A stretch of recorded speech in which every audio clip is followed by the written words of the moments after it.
Okey. Sedia? Bismillahirrahmanirrahim. Assalamualaikum warahmatullahi wabarakatuh. Dan salam bahagia pada semua rakan-rakan media yang dapat bersama selepas mesyuarat tangkuasa portfolio kita yang pertama pada tahun ini. Saya ingin maklumkan bahawa hari ini kita telah buat satu keputusan, utamanya tentang portfolio yang diwujudkan.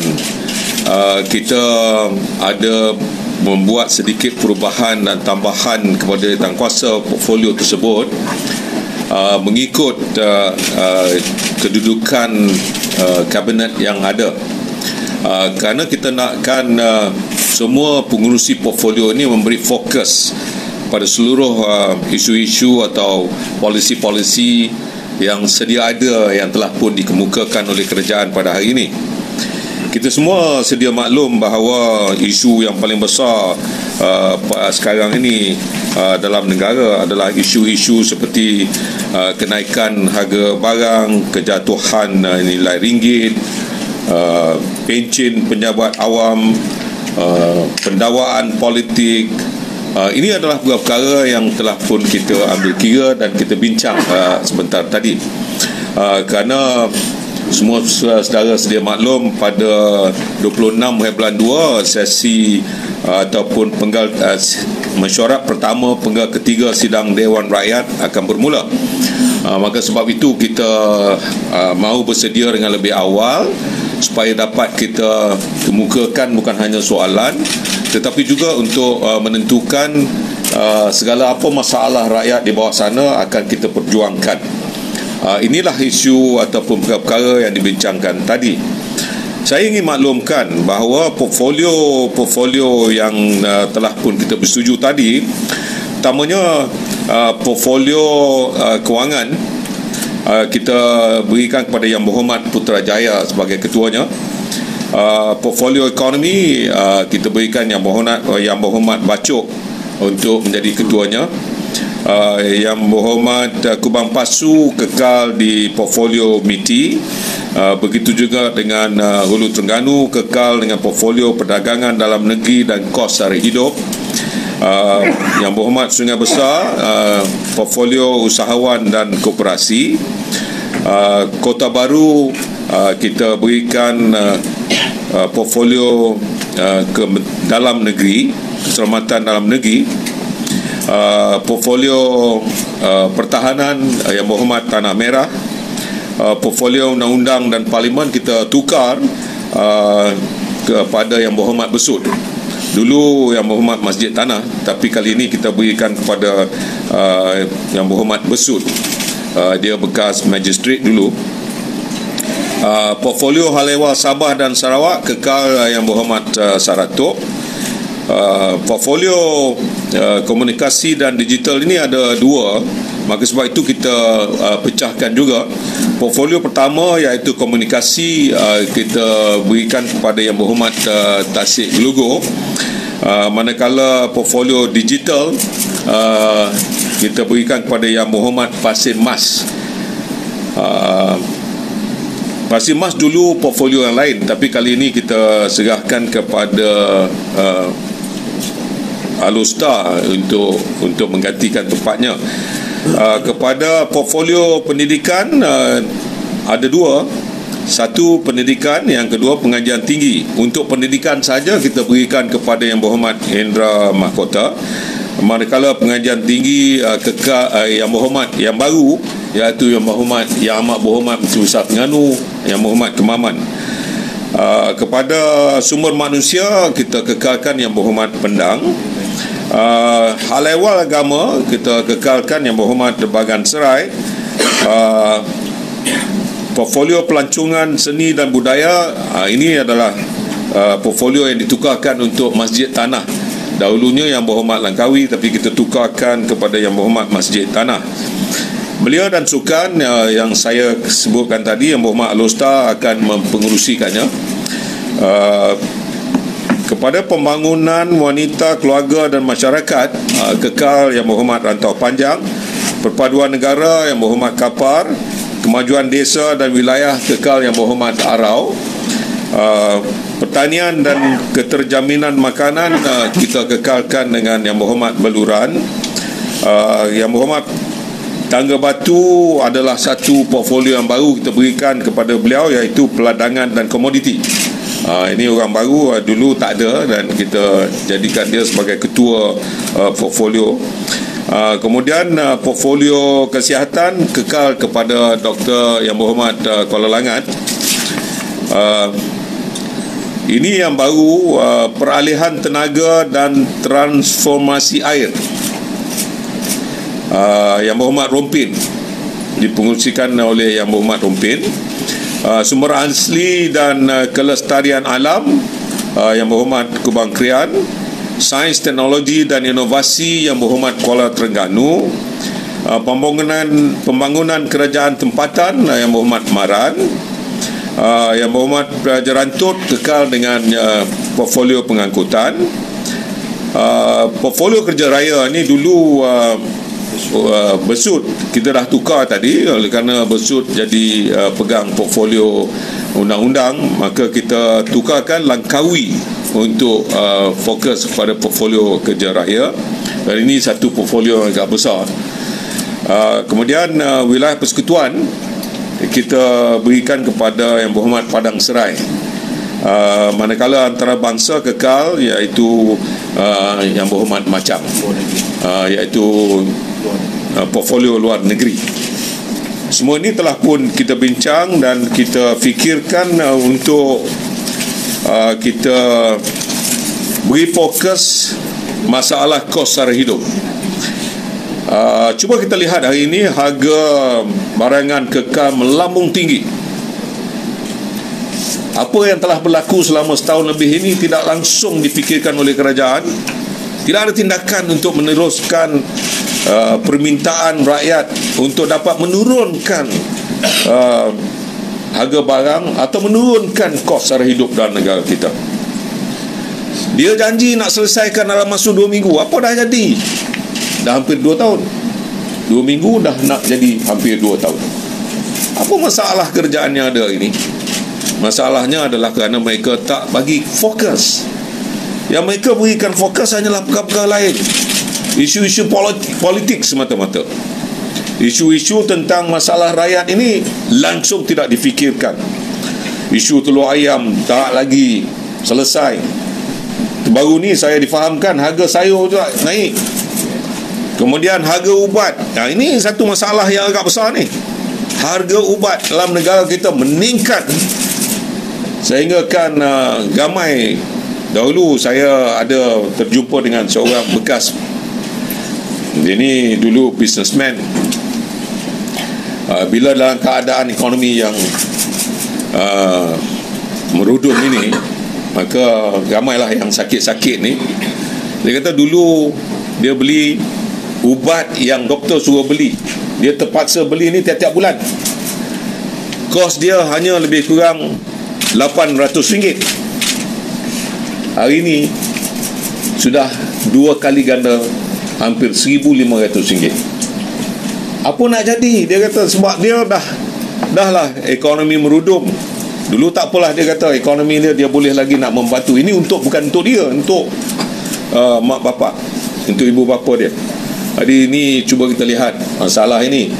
Dalam keadaan ekonomi dah merudum, mereka yang selama ini boleh membantu ibu bapa mereka, dalam keadaan mereka juga terdesak untuk mendapat projek-projek yang baru, akhirnya masalah untuk membantu keluarga sendiri pun sudah menjadi satu masalah yang besar.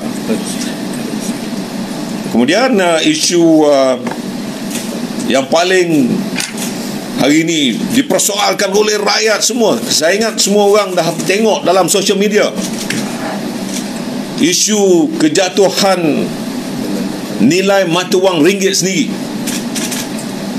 Dulu masa kita dalam kerajaan, macam-macam video dia kata kerajaan gagal, kerajaan apa lagi? Sekarang ni siapa yang bangang? Dia kata kerajaan bangang. Dia kata kalau currency jatuh, maknanya kerajaan bangang. Itu yang dia kata. Cuba dia kata diri sendiri sekarang ni. Harga currency mata wang ringgit kita sudah jatuh, kita ambil balik video tu tunjuk, maknanya kau bangang. Itu yang dia kata. Kita tak katalah, kita hanya ikut je. Kita ulang apa yang telah pun dikatakan oleh beliau. Salah guna kuasa. Ini dia perkara yang kita bincang tadi. Politik dendam dia ni Allah saja yang tahulah. Kerana pada saya lah, orang dah tua, Tuan Daim sakit dalam keadaan yang begitu, kau sabarlah. Ini sampaikan kat hospital pun kau orang terpaksa lakukan ini. Kenapa ni? Kawan tu nak lari mana? Keluar dari hospital, masuk hospital pakai wheelchair, nak pergi mahkamah wheelchair. Apa nak jadi dengan kerajaan yang ada hari ini? Lepas tu tuduhan pula apa? Kerana tak declare asset. Masya Allah, ini zalim. Janganlah melakukan perkara yang zalim ini. Jadi dulu kita kata, mereka yang kata ni, inilah dia kerajaan yang ada mengamalkan nepotisme, kronism. Itu yang mereka laung-laungkan dulu.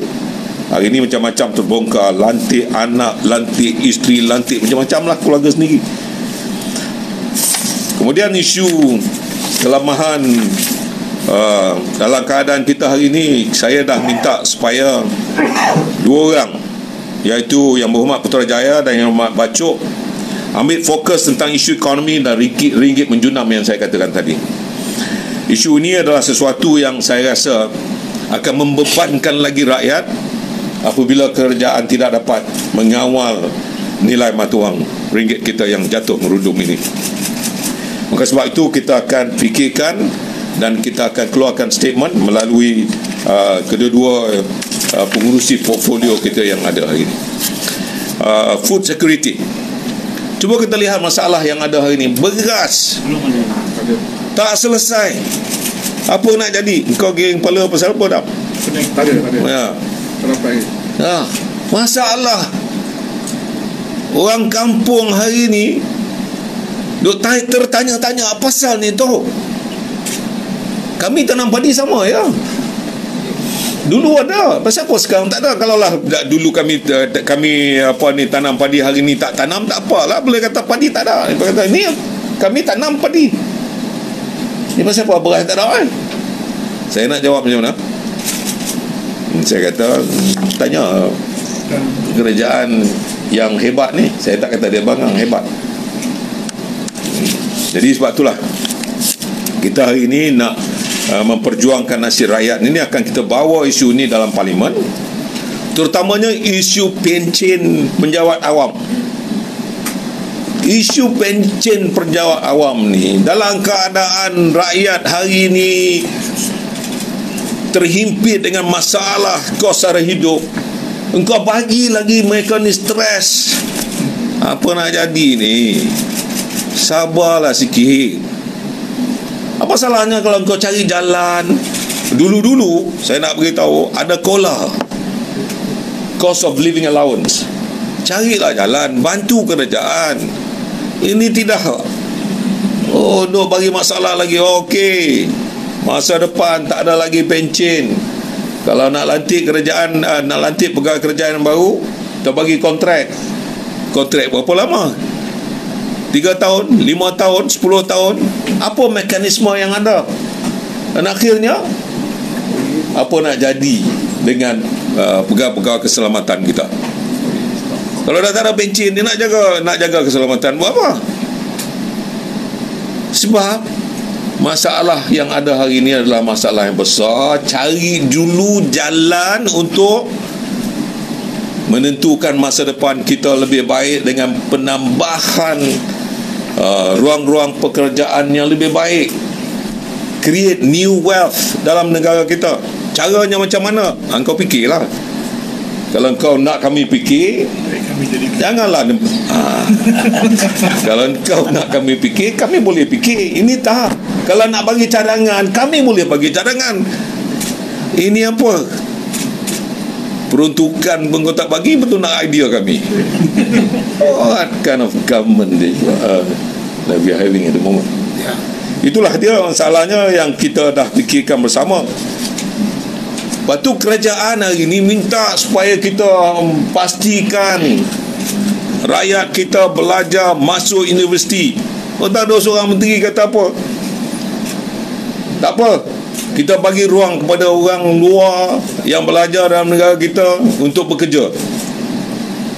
Ini yang rakyat Malaysia ni bukan graduan, bukan mereka itu juga ada mahasiswa, mahasiswi.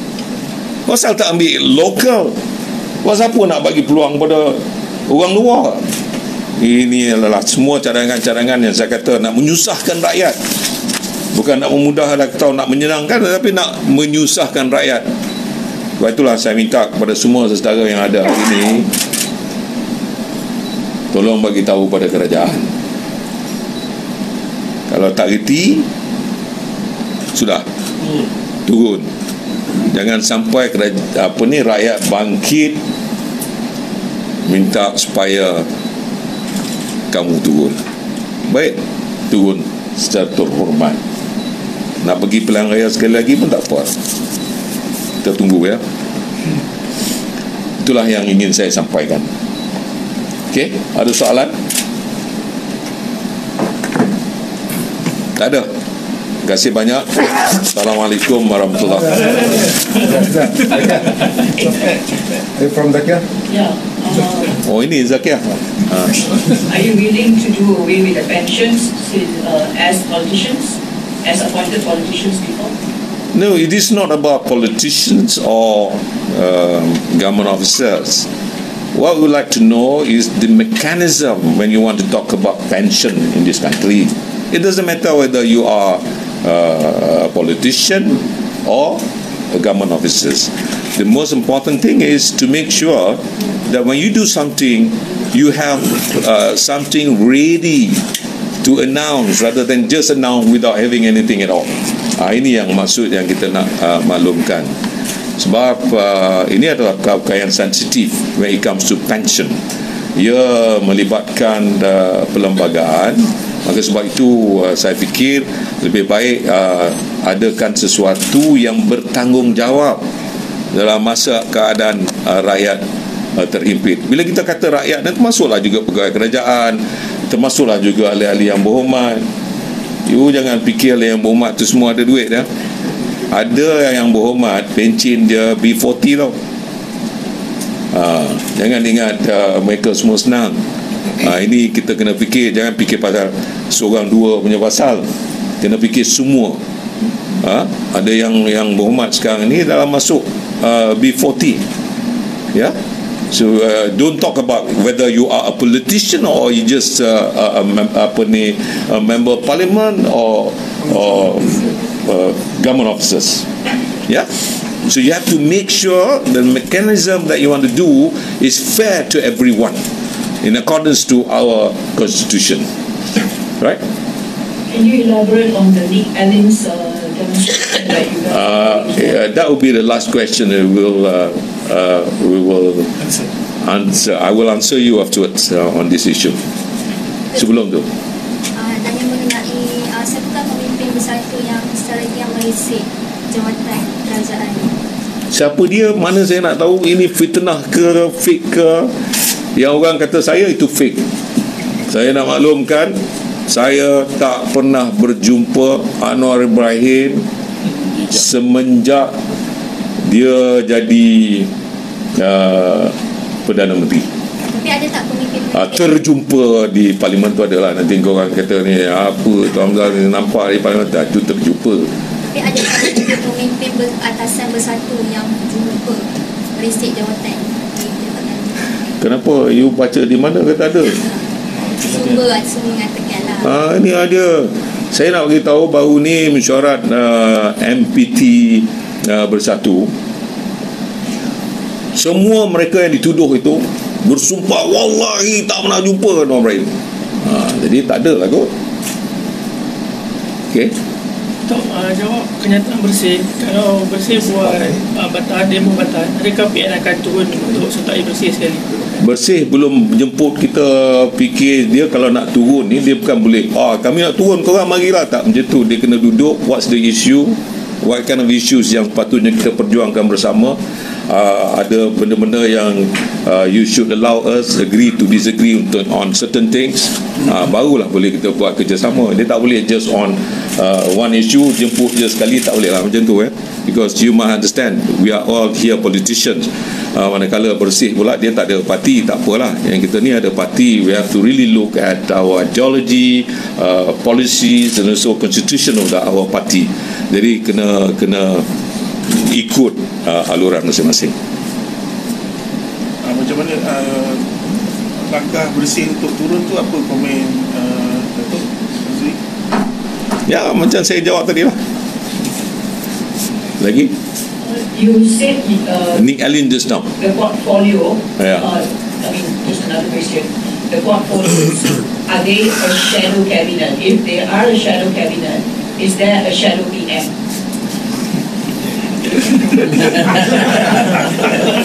PM we have Pasir Mas. Pasir Mas. Time will come when you know who's going to be our Prime Minister. I'm sure. And I don't think we should announce this year that who's going to be our Prime Minister. I give you one example. Tan Sri Muhyiddin is my president. There's nothing wrong for him. He was Prime Minister, and he came down just because a group of people from UMNO or Barisan Nasional withdraw their support to him. Is that fair to say that he stepped up? No. He still got a chance. There's nothing wrong for us to promote him again as a Prime Minister. Why is it that we have to suddenly now say that we have someone else, whereas he is the chairman of our Perikatan Nasional at the moment? Okay. There was some talk about unhappiness on behalf of the Bersatu for the fact that Dr. Samsuri was made as a calon. In fact, Tan Sri Muhyiddin himself said during the by-election that Dr. Samsuri is a potential PM.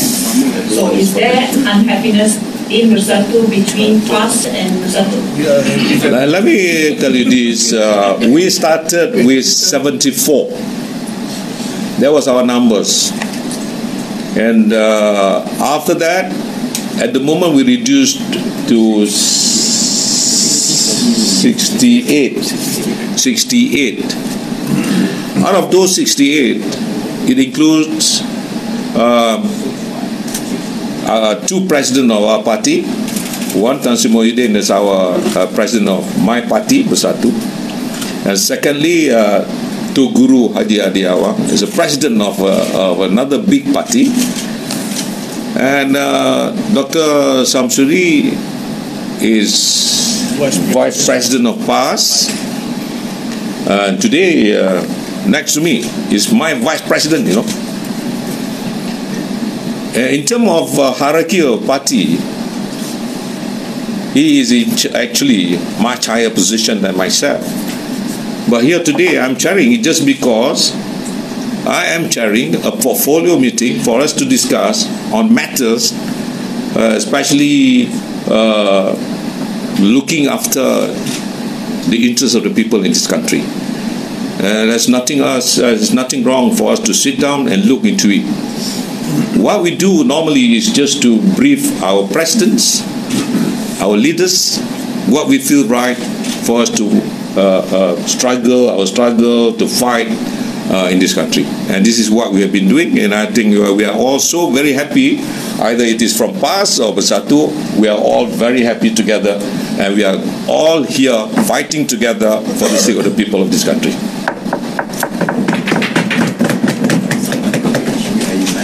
Alright? Okay, now Nick Allen, saya minta biar. What's your question?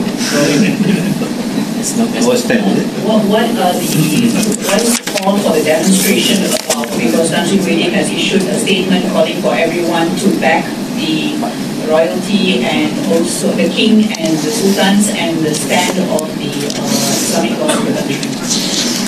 Okay, first of all, the case fixed tomorrow for a federal court to declare decision on Nik Ilin's case against state government of Kelantan. Nik Ilin telah menyaman kerajaan negeri Kelantan dengan mempersoalkan constitutionality of an enactment jenayah syariah Kelantan. Dia mempersoalkan keperlembagaan constitutionality enactment itu kerana pada pandangan dia menyatakan bahawa Dewan Undangan Negeri Kelantan tidak kompeten untuk membuat undang-undang syariah dalam enactment itu.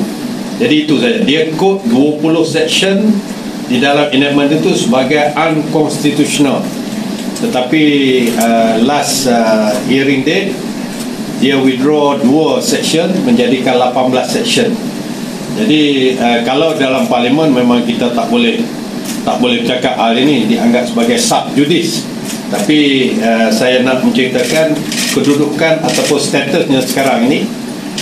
Keputusan mengenai cabaran atau challenge oleh Nik Ilin ini akan diputuskan besok oleh Mahkamah Persekutuan yang dianggotai oleh 9 orang hakim Mahkamah Persekutuan, full quorum, 9 quorum judges besok. Jadi kita kena tengok besok lah keputusannya, sama ada majority ataupun unanimous atau majority, itu besok lah.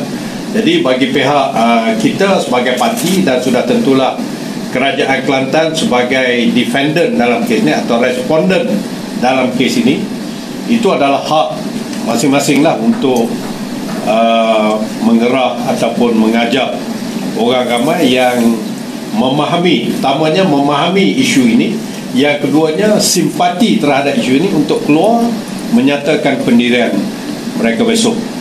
Bukan nak pergi terjah dalam mahkamah, tapi menunjukkan satu solidariti untuk mempertahankan enactment yang dirasakan dibuat secara konstitusional di dalam Dewan Undangan Negeri Kelantan. Itu saja. Right. Saya rasa apa yang dibuat ni adalah within the ambit of law or constitution. Alright. Okay. Thank you. Alright. Terima kasih banyak. Tak ada balik. Do you want to stay? No.